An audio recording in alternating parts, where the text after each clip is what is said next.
Amen. Gloire à Dieu, notre Seigneur. Voilà, mes frères et sœurs, on va ouvrir la parole de Dieu et ensemble partager cette pensée. Je vous l'ai dit cette semaine pour ceux et celles qui étaient avec nous dans la prière jeudi soir. Le thème que je voudrais aborder, je l'ai mis sur le groupe WhatsApp, parle des épreuves. Pourquoi les épreuves? Alors, c'est une question tellement, entre guillemets, anodine parce que chacun d'entre nous s'est déjà posé cette question-là à un moment ou à un autre.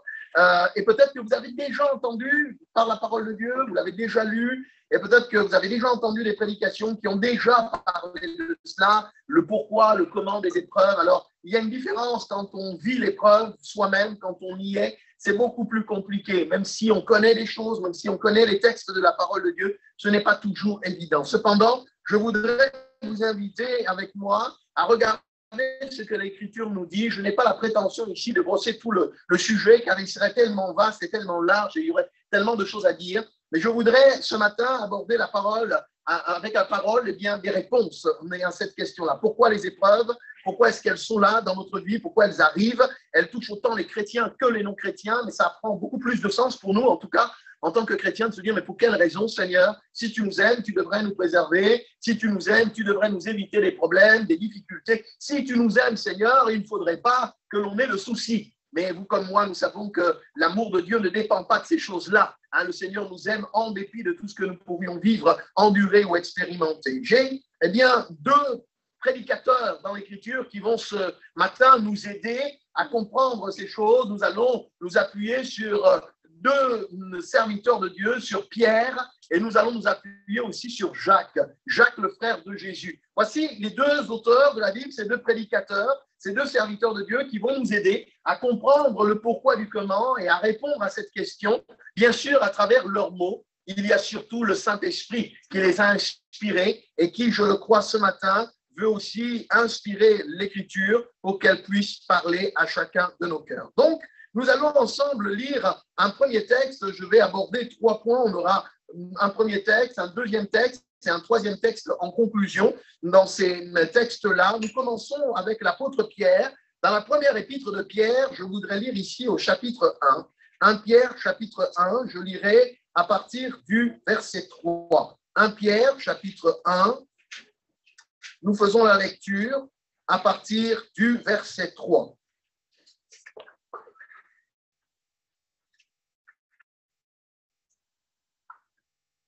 Nous remercions le Seigneur aussi pour la technologie qui permet à ceux et celles qui n'ont pas pu venir au culte ce matin d'avoir un temps parce qu'ils auraient souhaité être là et on pense à nos bien-aimés. Que Dieu les bénisse, les encourage, les renouvelle et également à Nicolas, le frère de Nathalie, que le Seigneur bénisse ce frère en Christ, son épouse, sa famille et qu'il accorde à chacun sa grâce.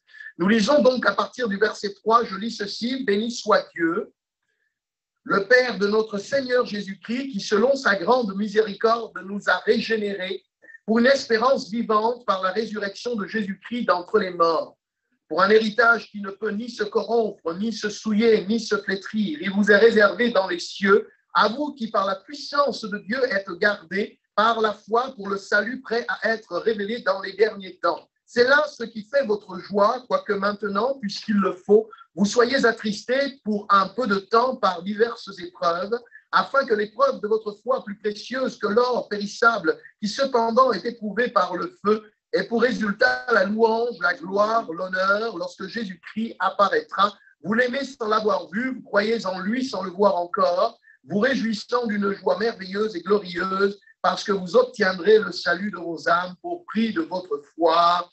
Amen. Voici ces quelques premiers versets. On lira d'autres versets dans quelques instants, toujours dans ce premier chapitre.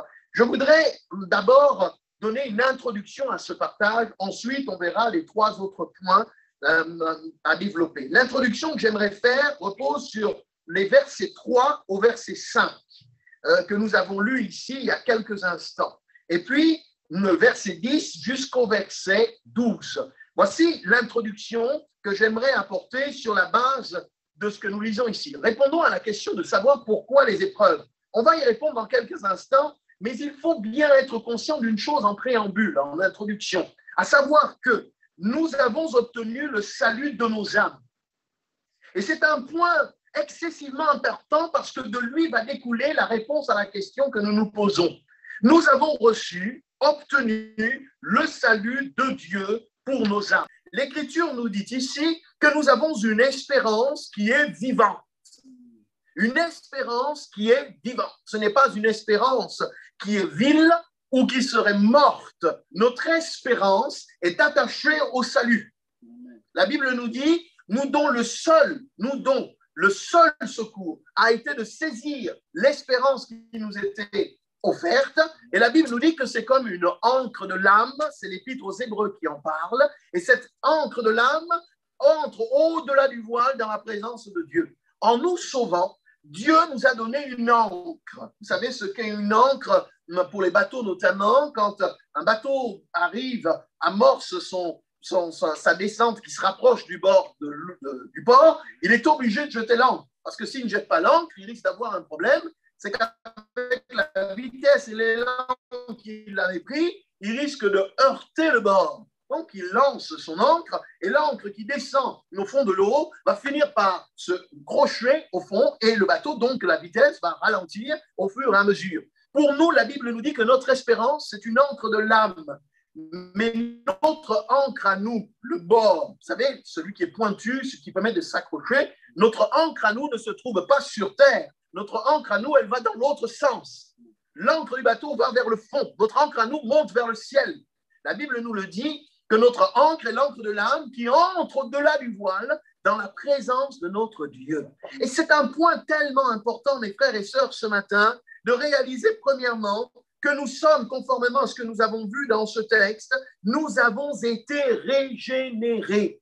La régénération, c'est une transformation intérieure. Le terme grec parle de métanoïa. Il y a là une puissance de vie qui est entrée dans nous alors que nous étions autrefois morts dans notre vie. La Bible nous dit ici que non seulement nous avons cette encre de l'âme, non seulement nous avons cette réalité du salut, mais la Bible nous rajoute ceci. Vous êtes des héritiers. Vous êtes des héritiers. Nous avons un héritage, mes frères et sœurs. Un héritage qui n'est pas sur terre, un héritage qui est dans les cieux. Et la Bible nous précise, cet héritage ne peut ni se corrompre. Et cet héritage, il est pour vous, il est pour moi, il est pour toi, mon frère, ma sœur, à partir du moment où tu as reçu Jésus-Christ dans ton cœur comme ton Seigneur et ton Sauveur personnel. L'héritage de Dieu est quelque chose que nous ne saurions mesurer. Il y a des héritages qui sont des héritages terrestres, famille, mais l'héritage de Dieu ne saurait être comparable.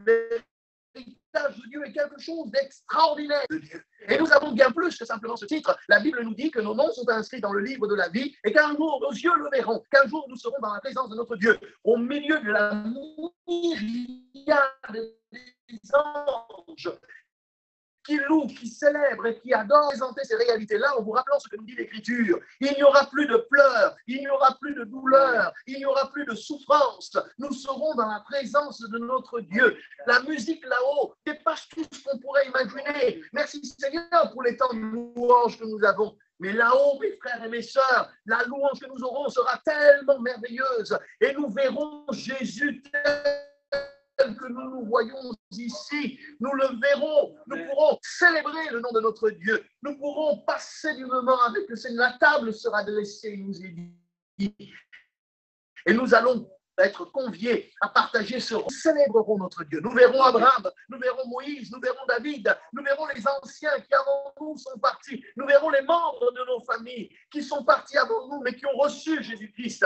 Nous aurons la joie de les revoir et de leur dire quelle joie de vous connaître ensemble le Seigneur Jésus. Mes frères et sœurs, c'est une introduction importante qui va déterminer la réponse à la question. Oui, Dieu s'est engagé, comme nous dit ici la suite de l'Écriture, à garder le monde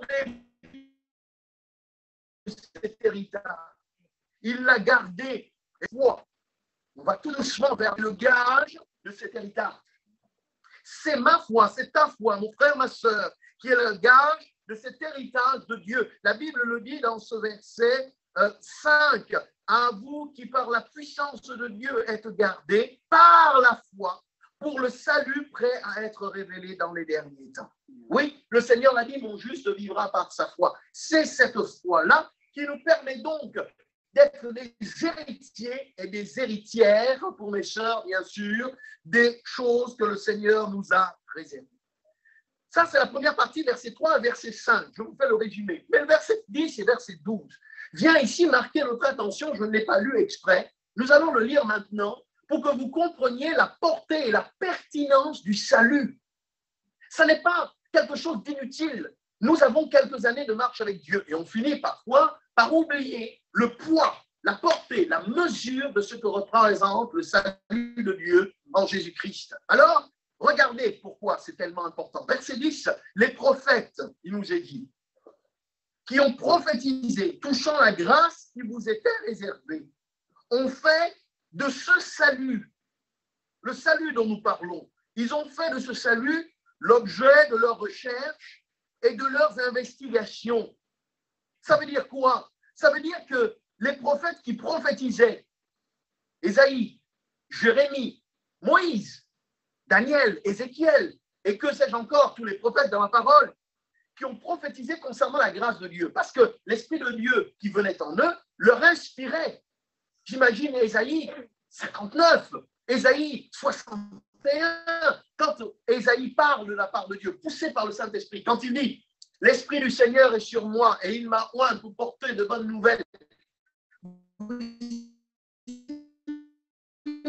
Imaginez Ésaïe qui vit des siècles avant, il parle de la part de Dieu, mais il se dit, mais l'objet de leurs investigations, ce n'est pas une petite recherche. Quand il parlait d'investigation, ça veut dire qu'ils ont posé les choses, ils ont testé, ils ont réfléchi, ils ont dit, mais quels sont les signes?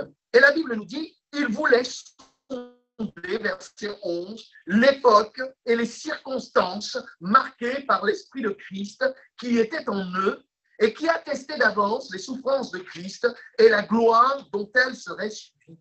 Il leur fut révélé que ce n'était pas pour eux-mêmes, mais pour vous, mes frères et sœurs, qu'ils étaient les dispensateurs de ces choses que vous ont annoncées maintenant ceux qui vous ont prêché l'évangile par le Saint-Esprit envoyé du ciel et dans lesquels les anges désirent plonger leur regard.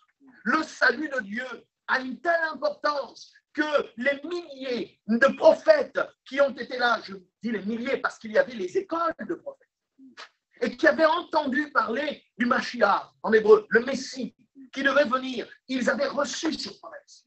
Et ils ont cherché, ils ont fouillé, ils ont réfléchi, ils ont consulté ce qu'avaient dit les anciens, ils se sont rappelés de ce qu'avait dit Moïse, de ce qu'avait dit Jérémie, ils ont passé cela en revue pour se dire, mais comment tout ça va s'accomplir? La Bible nous dit qu'ils ont voulu sonder. Et l'Esprit du Seigneur qui était en eux leur a dit, ce salut, il n'est pas pour vous, il est pour ceux qui vont venir plus tard. En attendant que vienne le Messie. Bien sûr qu'eux aussi vont faire l'expérience du salut quand le Seigneur descend au séjour des morts et qu'il prêche l'Évangile à tous les esprits en prison. Mais la Bible nous montre ici l'importance et la portée du salut de Dieu. Si tu as été sauvé, mon frère, ma soeur, c'est parce qu'il y a des hommes qui ont annoncé ce message depuis des siècles et des siècles, et que ce message est parvenu jusqu'à nous. Et que c'est notre foi qui nous a permis d'entrer au bénéfice de cette grâce ineffable accordée par le Seigneur. Vous avez peut-être noté ce détail, la fin des versets que nous avons lus nous disent ceci, les anges désirent plonger leur regard dans l'Évangile, parce que les anges ne comprennent pas comment Dieu a-t-il pu sauver les hommes alors qu'au départ, ils sont perdus. C'était terminé. Mais même les anges de Dieu trouvent la sagesse de Dieu infiniment grande. Alors ils sondent, ils regardent l'Église et ils disent, voilà comment Dieu a choisi de sauver les hommes. Quelle folie! C'est en descendant du ciel de gloire, en venant sur la terre des hommes et en mourant, lui, le Dieu des cieux, le créateur de tout ce qui existe, lui, il meurt pour les hommes. Même les anges en sont surpris. Mais gloire, louange, honneur reviennent à notre Dieu de ce que c'est par ce moyen-là qu'il nous a sauvés. Alors le principe de base, il est là. Question première, es-tu sauvé? C'est la question, la première. Parce que le pourquoi et comment des épreuves trouve sa raison d'être à travers ce point-là. es-tu sauvé, mon ami? Es-tu sauvé? Peux-tu dire ce matin, oui, je suis sauvé parce que j'ai donné mon cœur et ma vie à Jésus-Christ. Je ne vis plus pour moi, je vis pour Jésus-Christ. Si tu es capable de dire oui ce matin, alors oui, tu es béni. Et il y a quelque chose donc de merveilleux pour toi, l'héritage de Dieu. Si tu n'es pas capable de dire oui ce matin, mon ami, alors je te conseille vivement de te tourner vers Jésus. Je te conseille de lui demander de venir t'aider et d'intervenir dans ta vie pour te sauver et pour t'aider à t'en sortir. Le salut est une question personnelle. On peut être né dans une famille chrétienne, mais on ne devient pas chrétien si on ne donne pas son cœur à Jésus-Christ. Moi, j'avais 12 ans quand je donnais ma vie à Jésus. Et quand on m'a dit, est-ce que tu es sauvé? J'ai dit oui. Pourquoi? J'ai dit, mais mon père est chrétien. Mon oncle est pasteur. Mon arrière-grand-père était pasteur. Donc, je suis sauvé. Et ce frère m'a regardé, il m'a dit, mais non, si tu veux être sauvé, il faut que tu dises oui à Jésus, toi, personnellement. Et donc, c'est une décision que j'ai prise. Et je ne la regrette pas. Donc, le salut de Dieu, mes frères et sœurs, c'est la base, c'est l'introduction. Maintenant, essayons de répondre à cette question. Pourquoi les épreuves? Les versets 6 et 10, c'est mon premier point, nous donne ici une explication. Je vais le relire si vous me le permettez. C'est là ce qui fait votre joie, quoique maintenant, puisqu'il le faut, vous soyez attristés pour un peu de temps par diverses épreuves, afin que l'épreuve de votre foi plus précieuse que l'or périssable, qui cependant est éprouvé par le feu, ait pour résultat la louange, la gloire et l'honneur lorsque Jésus-Christ apparaîtra. Vous l'aimez sans l'avoir vu, vous croyez en lui sans le voir encore, vous réjouissant d'une joie merveilleuse et glorieuse parce que vous obtiendrez le salut de vos âmes au prix de votre foi. Voilà la partie ici qui nous intéresse pour répondre déjà à cette question du pourquoi et du comment des épreuves. Le salut, je l'ai dit, donc, est précieux. Suivez la démonstration que nous donne la parole de Dieu. Le salut est précieux, c'est un cadeau de Dieu. Et ce cadeau de Dieu nous fait le connaître. Parce que le salut, c'est ça, c'est connaître Dieu. Dieu, le Créateur, connaître Jésus-Christ, connaître son amour, connaître sa grâce, connaître sa puissance, connaître sa présence. Ça peut paraître, alors nous on emploie cette expression-là, mais réfléchissez-y avec moi un petit peu. Je connais la présence de Dieu. Et frères et sœurs, allez le dire à quelqu'un qui est à l'extérieur, dans la rue, à votre collègue de travail, à votre voisin, je connais la présence de Dieu. Il va vous regarder avec des gros yeux. Dieu, tu me parles de quoi? Ben moi, je connais la présence de Dieu. Je sais ce que c'est que d'être dans la présence de Dieu. Comme je suis en présence de mon épouse, de mes enfants, en présence de mes frères et sœurs, je connais la présence de Dieu. Je ressens cette présence.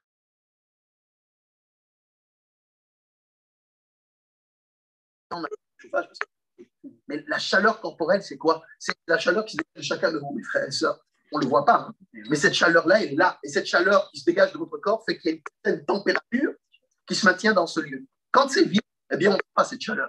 Mais quand vous êtes là et qu'on est plus nombreux, plus on est nombreux, plus cette chaleur, elle augmente.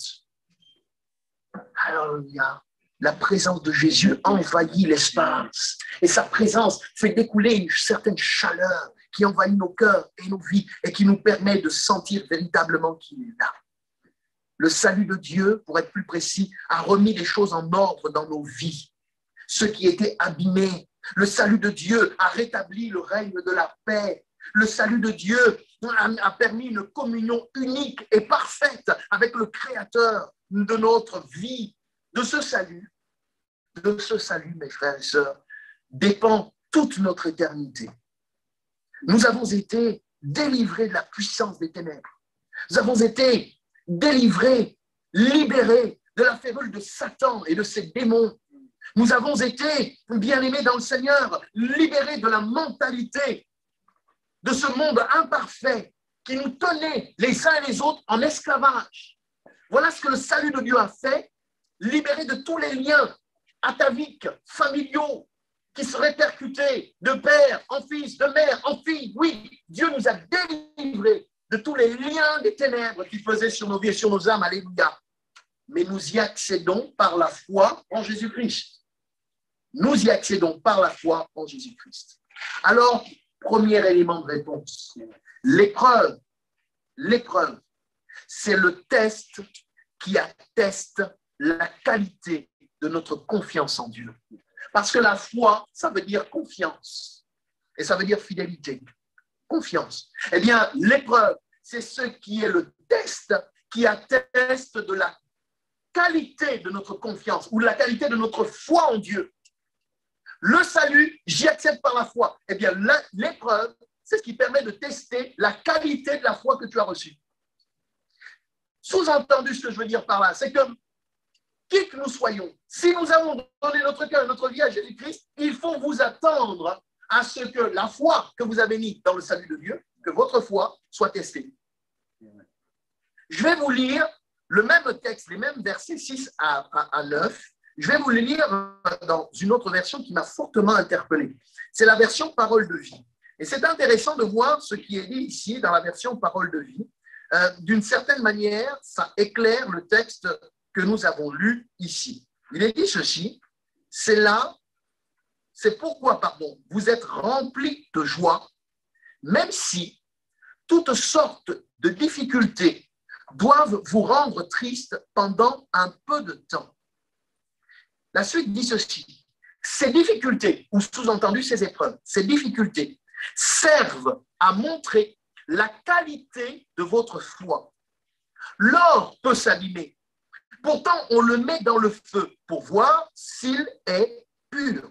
C'est pareil pour votre foi. Elle est plus précieuse que l'or, mais elle aussi, elle est mise à l'épreuve.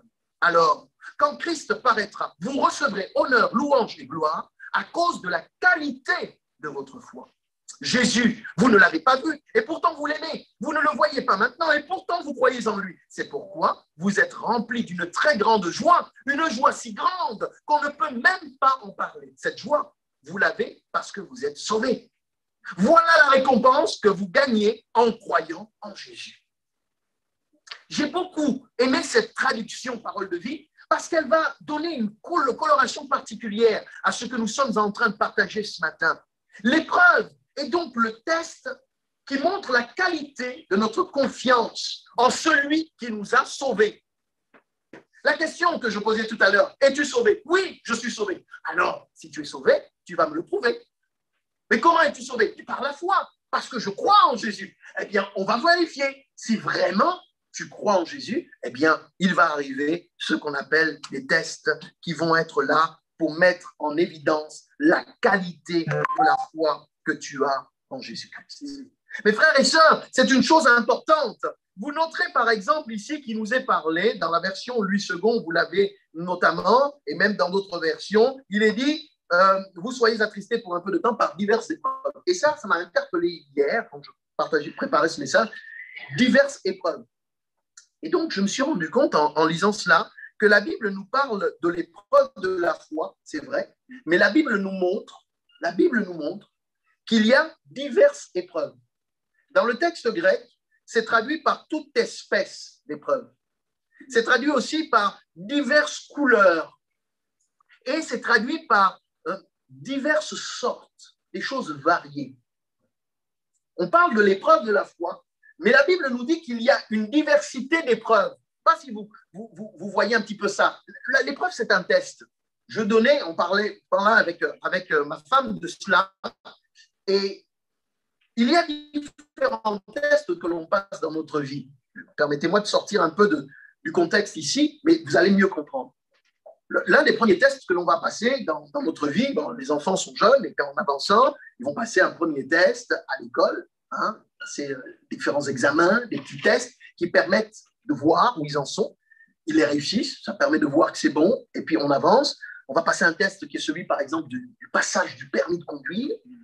C'est un test, mais ce test-là n'a rien à voir avec le test de l'école primaire ou de l'école secondaire. On va passer un autre test parce qu'on va avoir le baccalauréat, l'épreuve du baccalauréat, et puis si on l'a réussi, ce test-là du bac n'a rien à voir avec le premier test du permis ou de l'école primaire.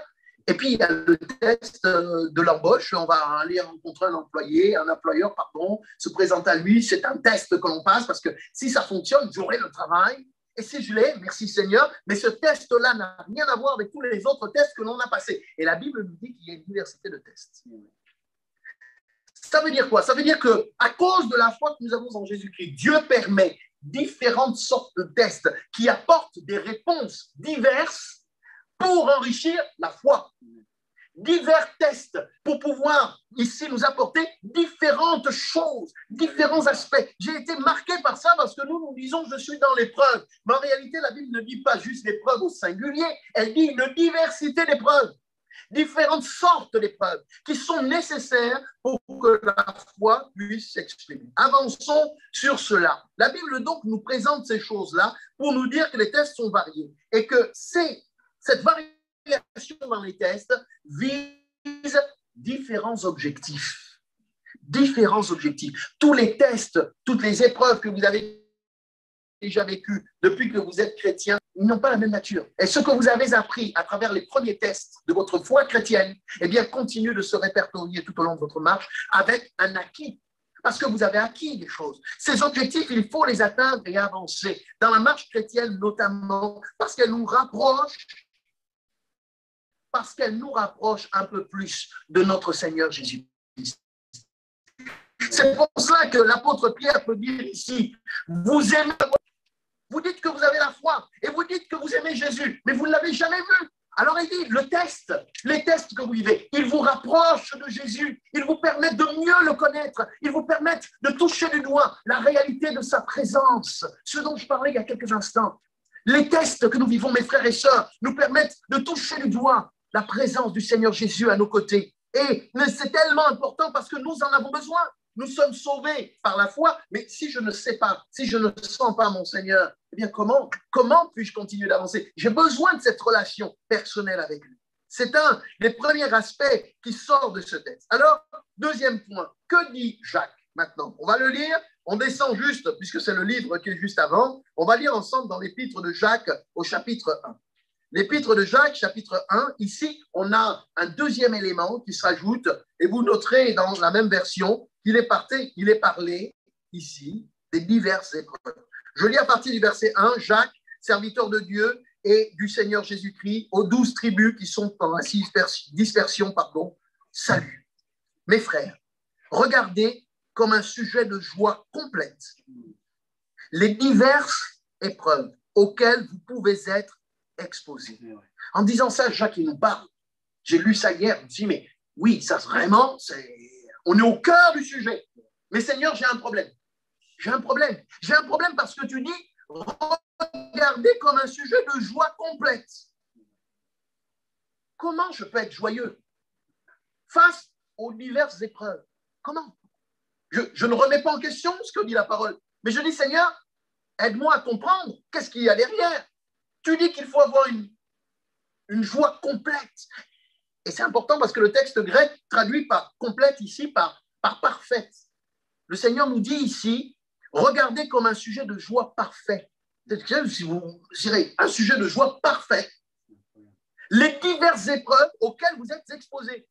Nous pourrions tous ici ce matin lever notre main en disant, moi je suis exposé aux épreuves. Je suis exposé. Et le Seigneur nous dit, regardez cela comme un sujet de joie parfait, un sujet de joie complète. Et ça, en français, vous le traduisez, il nous dit la joie complète, le sujet de notre joie complète, c'est donc, si je pose des questions très simples par rapport au texte, le sujet de joie complète, c'est les diverses épreuves. Ce sont les diverses épreuves. Avançons. Sachant que l'épreuve de votre foi produit la patience, mais il faut que la patience accomplisse parfaitement son œuvre afin que vous soyez parfaits et accomplis sans faillir en rien. Alors, je voudrais vous expliquer ici, mes frères et sœurs, pourquoi le Seigneur nous dit sujet de joie complète, la joie parfaite. Vous savez, c'est un niveau de joie par excellence. En fait, c'est ça que ça veut dire. C'est un niveau de joie par excellence. Il n'y a pas mieux. Le Seigneur est en train de nous dire ici, l'excellence de la joie repose sur les diverses épreuves par lesquelles vous passez. En disant ça, je mesure les choses, je mesure les épreuves que nous rencontrons, je mesure les combats que nous avons, je mesure les situations éprouvantes dans lesquelles se trouvent nos bien-aimés. Je me dis, mais Seigneur, donne-moi une explication. Qu'est-ce que cela veut dire? Je lis dans la version Parole de vie, là encore, et vous allez voir qu'il y a un éclairage qui nous est donné. Mes frères et mes sœurs chrétiens, quand vous rencontrez des difficultés de toutes sortes, épreuves, hein, quand vous rencontrez des difficultés de toutes sortes, soyez, et là, parole de vie nous dit, soyez très heureux. Soyez très heureux. Alors là, encore pire. Mais comment? Et la suite est très intéressante. Vous le savez, si votre foi reste solide dans les difficultés, c'est-à-dire dans les épreuves, si votre foi reste solide, celles-ci vous rendent plus résistants. Ah, je le relis, mes frères et sœurs. Si votre foi reste solide dans les difficultés que vous traversez, eh bien, la Bible nous dit, celles-ci, les difficultés, vous rendent plus résistants. Ah là, il y a quelque chose que je comprends mieux. Et la suite, il faut que vous résistiez jusqu'au bout, alors vous serez vraiment parfait et vous ne manquerez de rien. Voilà ce qu'est l'enseignement de Jacques. Jacques nous explique ceci. Il nous dit qu'à travers nos épreuves, nos différentes difficultés, les épreuves que nous traversons, il nous dit, si nous résistons, si nous tenons ferme, si la foi, la confiance que nous avons en Dieu nous permet de dire, oui, je sais que c'est toi, Seigneur, qui est à mes côtés, et que c'est difficile, mais je sais que toi, tu es là, et que je montre cette qualité de foi, la Bible nous dit, ça nous rend plus résistants. Vous savez, le principe du vaccin, c'est quoi? C'est de nous rendre résistants quand la maladie vient, n'est-ce pas? Eh bien, la parole de Dieu ici nous dit, voilà le moyen d'être plus résistant. Dieu permet les épreuves, mais dans ces épreuves-là, il veut mettre en évidence la qualité de notre foi, parce que Dieu connaît la qualité de foi qu'il nous a donnée. Sous-entendu, c'est cela qu'il faut comprendre, parce que la foi, nous ne l'avons pas eue par nous-mêmes. La foi, elle a été donnée par Dieu. Alléluia. Mes frères et sœurs, si le cadeau de la foi vient de quelqu'un d'autre, on pourrait dire que ça ne tiendra pas. Mais le cadeau de la foi vient de Dieu. Et Dieu ne donne pas de la gnognotte. Excusez-moi l'expression. Dieu ne donne pas du n'importe quoi. Quand il donne quelque chose, il donne quelque chose qui tient, quelque chose de solide. Et Dieu connaît la qualité de foi qu'il vous a donnée à vous et à moi. Alors qu'est-ce qu'il dit? Il dit, mais même s'ils sont éprouvés, la qualité de foi que je leur ai donnée, la confiance qu'ils mettent en moi sera solide. Elle tiendra. C'est l'exemple que je donnais à quelqu'un mais qui traverse une épreuve, disait, vous savez, c'est l'histoire d'un pont. Il y avait un pont, histoire véridique, dans un village, et ce pont-là a été vraiment détérioré, abîmé, il y avait des gros problèmes, ainsi de suite. On a appelé un entrepreneur qui a arrangé le pont, il a consolidé, il a fait ce qu'il faut. Et puis, il y a eu le moment de l'inauguration. Et vous savez, pour faire l'inauguration, ils ont décidé d'une chose, ils ont décidé de faire passer 2 poids lourds au même moment sur ce pont. Ça faisait des années qu'il n'y avait même pas un poids lourd qui passait sur ce pont, parce qu'il était sûr et certain que le pont se serait écroulé. Et là, l'entrepreneur était là, le maire était là, les gens du village étaient là, le moment ultime arrive, les 2 camions arrivaient, et ils vont se croiser sur le pont. Alors, le maire était forcément fébrile, un petit peu inquiet, les gens du village étaient en train de parler entre eux, vous êtes sûr que ça va tenir? Et l'entrepreneur à qui le maire pose la question lui dit, mais moi, je n'ai aucun souci, je sais les matériaux que j'ai mis. Ça va tenir. Les 2 poids lourds sont arrivés bien chargés. Ils se sont mis sur le pont, ils se sont arrêtés sur le pont. Et le pont a tenu. Ils sont partis. Alors, maire, très content, merci beaucoup, vraiment, on a investi, ça valait la peine. Et je lisais cette histoire qui m'a interpellé dans un livre chrétien, parce que la transposition est très intéressante. L'entrepreneur, permettez-le-moi, c'est notre Seigneur Jésus. Le pont, c'est ta foi et ma foi, mon frère, c'est ma vie. Amen. Les 2 poids lourds, ce sont les épreuves. Et Dieu dit, pas de problème, moi je sais les matériaux que j'ai mis, je connais la qualité de foi que j'ai donnée à mes enfants. Faites passer les 2 poids lourds, faites venir les épreuves sur leur vie. Leur foi tiendra. Amen. Vous connaissez l'histoire de Job? Est-ce que vous vous souvenez que Job, ce que Dieu dit de Job, vous vous en souvenez? Il n'y a aucun homme comme Job sur terre. Et que dit Satan? Il dit, mais non, s'il t'est fidèle, c'est parce que tu le laisses tranquille. Envoie une épreuve. Prends sa santé, prends ses enfants, prends son travail, prends ces choses-là dans sa vie et tu verras qu'il va te renier. Alors le Seigneur dit, va, mais tu verras qu'il ne lui arrivera pas. Il ne lâchera pas la main. Je décris, mais vous comprenez l'histoire, vous connaissez l'histoire. Tu ne toucheras pas à sa vie. Il n'avait pas le droit de le faire mourir.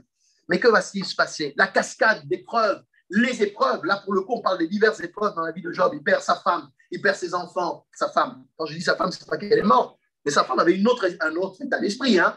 Il perd, en tout cas à un moment donné, il n'y avait plus cette communion entre eux. il perd ses enfants parce qu'ils sont morts, il perd son détail, coup sur coup, les choses s'enchaînent. Et c'est comme si ça ne suffisait pas, il tombe malade. Et là, il ne sait plus comment faire. La Bible nous dit qu'il prend un tesson pour pouvoir se gratter tellement il est dans une démangeaison maligne qui est là et il ne sait plus comment faire. Alors sa femme vient le voir et lui dit, mais pourquoi tu t'entêtes? Arrête de rester fidèle à Dieu. Maudis Dieu et meurs. Et là, la qualité de foi de Job se met en route. La qualité de foi qu'il a l'amène à dire, nous recevons de Dieu les bonnes choses et nous ne recevrions pas de sa part les moins bonnes. L'Éternel a donné, l'Éternel a repris, que le nom du Seigneur soit béni. Job va tenir ferme. La qualité de foi qui était la sienne a fait qu'à la fin de sa vie, il a reçu, multiplié par combien, tout ce qu'il avait perdu. La qualité de foi qu'il a reçue. Mes frères et sœurs, il y a des enjeux qui sont spirituels. Et rappelez-vous ce que j'ai dit en introduction. L'enjeu spirituel, c'est quoi? C'est le salut. C'est votre éternité. Et il y en a un qui dit, mais non, tu les as sauvés, mais t'inquiète pas, ils ne peuvent pas, ils ne tiendront pas si tu permets. Eh bien, Dieu qui est fidèle nous garde et il dit, je sais la qualité de foi que je vous ai donnée. Et l'épreuve nous permet donc de mettre en évidence la qualité de foi que nous avons. Cette foi-là, mes frères et sœurs, même nous l'ignorons. Nous disons que nous croyons en Dieu, nous disons que nous aimons Jésus, mais nous ne mesurons pas toujours les épreuves face auxquelles nous nous trouvons. C'est dans ces épreuves-là que nous touchons du doigt la qualité de foi que nous avons en Dieu. Parce que malgré tout, quand nous sommes fatigués, éreintés, épuisés, parce que parfois il y a de ces épreuves qui nous touchent au plus profond de nous-mêmes et où les larmes de nos yeux ne coulent même plus parce qu'on est tellement accablés. Mais quand au milieu de cela, on est capable de dire « Le Seigneur est mon Rédempteur et c'est lui qui se lèvera le dernier », eh bien, il y a autre chose derrière. Et pour moi, le miracle, il est déjà là.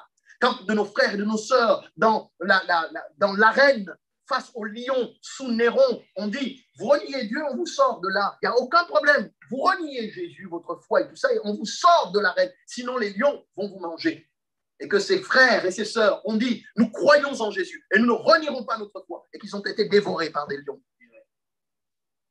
On dira, mais pourquoi Seigneur, tu ne les as pas délivrés? Eh bien, sachez qu'il y a eu des geôliers qui se sont convertis devant l'absurdité de ce qu'ils ont vu. La folie. Je dis, c'est pas possible. Ça veut dire que là, c'est pas une religion. Et ils ont été sauvés. Ils ont donné leur vie. Alors, la mort de quelques-uns a sauvé d'autres. Mais c'est quelle qualité de foi pour aller jusqu'à ce point-là? Je termine. Que nous dit Pierre? Puisqu'on y revient. Et c'est la conclusion, 1 Pierre chapitre 4.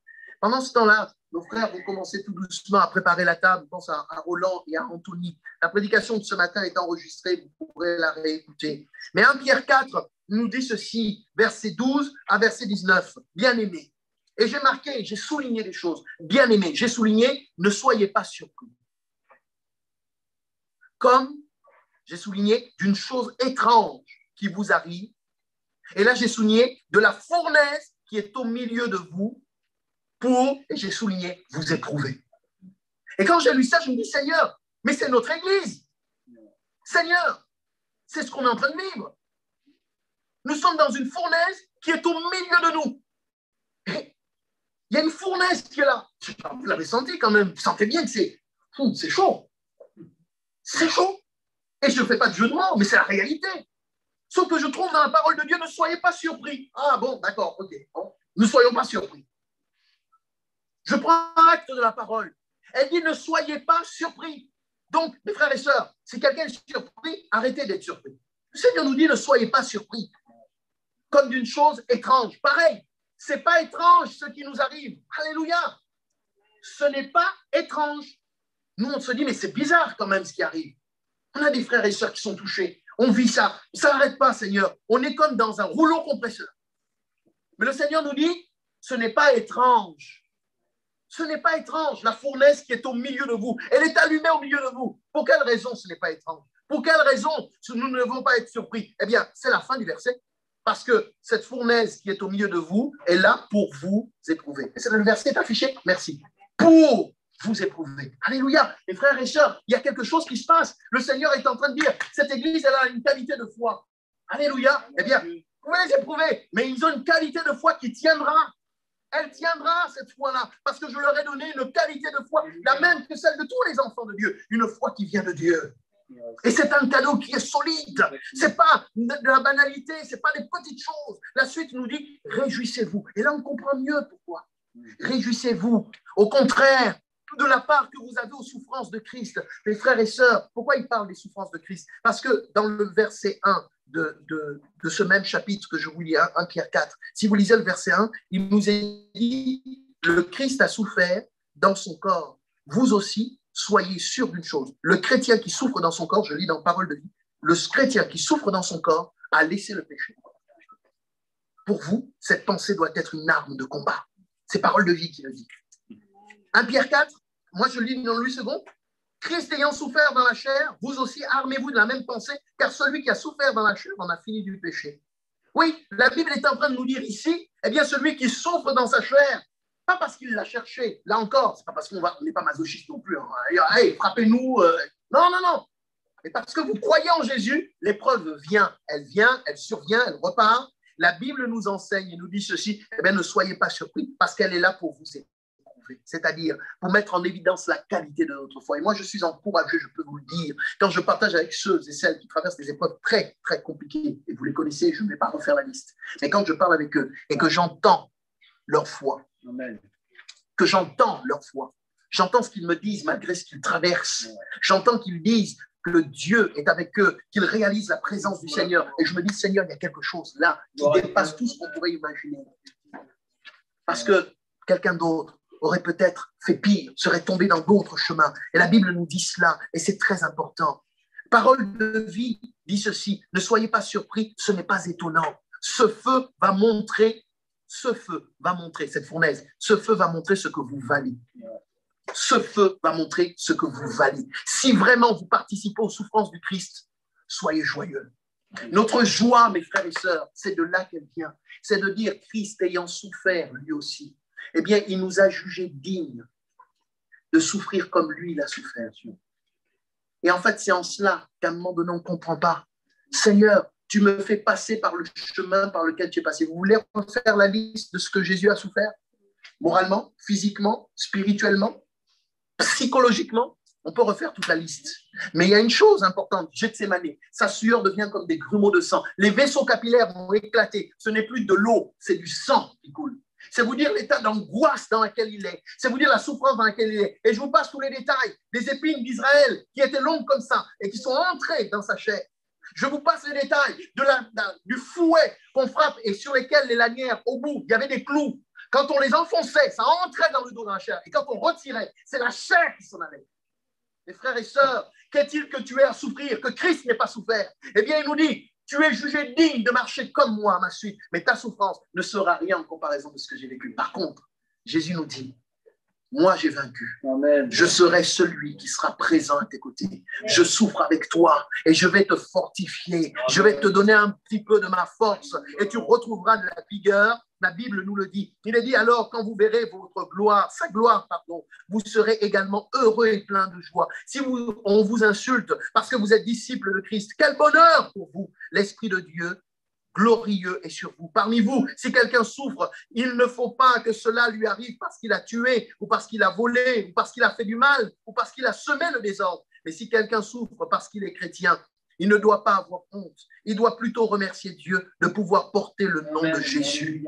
Oui, c'est le début du jugement. Il commence par la famille de Dieu. Et quand il parle ici de jugement, il parle de cette épreuve. Le corps, l'Église est éprouvée.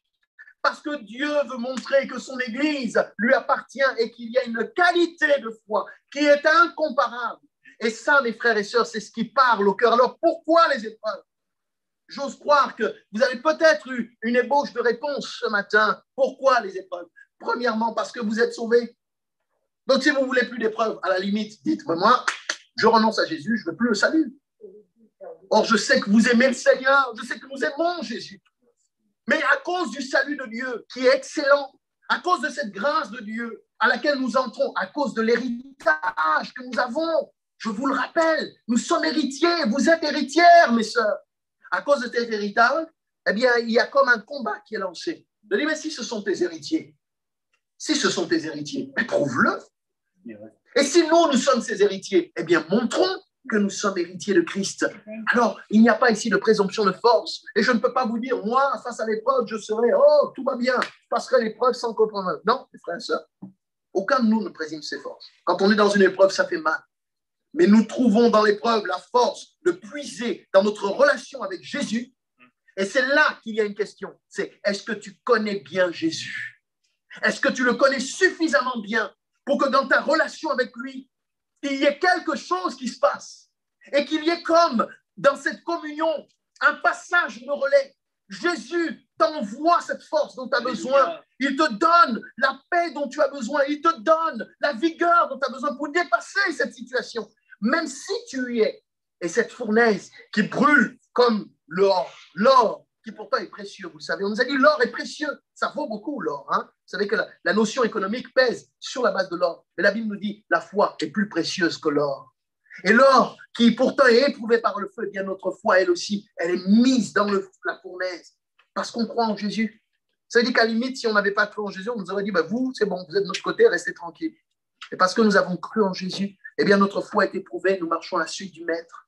Alors ma prière ce matin, c'est que la qualité de notre foi soit à la hauteur de notre Seigneur et que nous puissions réaliser qu'à travers tout ceci, le Seigneur est en train de démontrer que toi, mon frère, ma sœur, toi, ma sœur, eh bien, tu es un enfant de Dieu. Le Seigneur est en train de prouver que tu l'as reçu dans ton cœur et que, parce que tu l'as reçu, malgré tout ce que tu pourrais vivre et endurer, il sera présent à tes côtés. Souvenez-vous que Shadrach, Meshach et Abednego sont entrés dans la fournaise, mais ils étaient 3 en entrant, sauf qu'en sortant, eh bien, ils ont fait l'expérience d'une 4e personne qui est arrivée. Oui, Jésus était là. On va s'incliner dans la prière.